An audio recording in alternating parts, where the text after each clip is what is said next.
সুপ্রিয় দর্শক, আসসালামু আলাইকুম।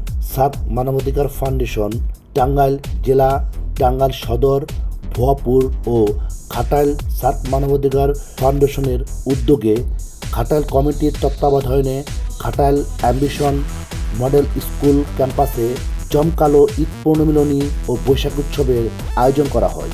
উক্ত আয়োজনে ফাউন্ডেশনের সকল সদস্যের পরিবারবর্গের উপস্থিতিতে ঘাটাইল উপজেলা সাত মানবাধিকার ফাউন্ডেশনের সভাপতি SM আব্দুল লতিফের সভাপতিত্বে অনুষ্ঠানে প্রধান অতিথি হিসাবে উপস্থিত থেকে বক্তব্য রাখেন উক্ত ফাউন্ডেশনের টাঙ্গাইল জেলা শাখার সভাপতি অনিক রহমান বুলবুল এবং বিশেষ অতিথি হিসেবে উপস্থিত ছিলেন সাত মানবাধিকার ফাউন্ডেশন টাঙ্গাইল সদর উপজেলার সভাপতি মীর শামীম আলম ও ভুয়াপুর শাখার সভাপতি মোহাম্মদ কাইয়ুম মণ্ডল। অনুষ্ঠান সঞ্চালন করেন উক্ত ফাউন্ডেশনের ঘাটাইল উপজেলা শাখার সাধারণ সম্পাদক মোহাম্মদ রফিকুল ইসলাম। চমৎকার বাঙালি খাবার ও মনোজ্ঞ সাংস্কৃতিক অনুষ্ঠান এবং সর্বশেষ র্যাফেল ড্রর মধ্য দিয়ে অনুষ্ঠানের সমাপ্তি হয়। চ্যানেলটি সাবস্ক্রাইব করে খবর ৭১-এর সঙ্গে থাকুন। দেখুন সাত মানবাধিকার ফাউন্ডেশনের ফাটাফাটি জমকালো আয়োজন।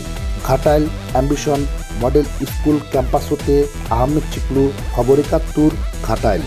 আজকের অনুষ্ঠানের অতিথিবৃন্দ, ভাবিবৃন্দ এবং যারা অংশগ্রহণ করছেন সবাইকে ঈদ এবং নববর্ষের উষ্ণ শুভেচ্ছা।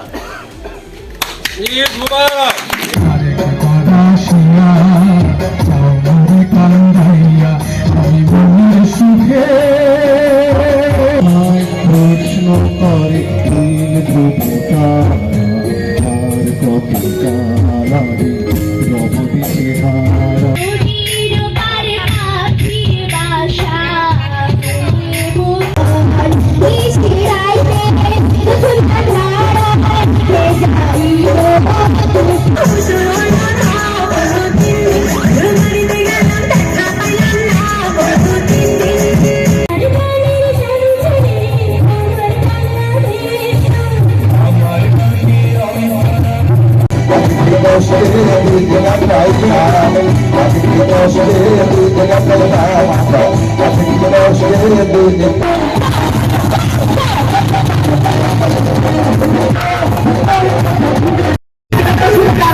এবার সাত চলে গেল।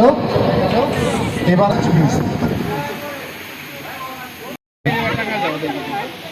না পারবেন।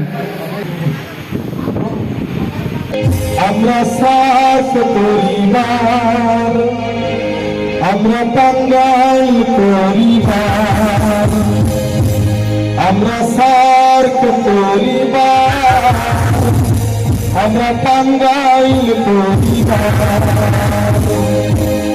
মানবাধিকার ফাউন্ডেশন পাশে আছে সবার, মানবাধিকার ফাউন্ডেশন পাশে আছে সবার। আমরা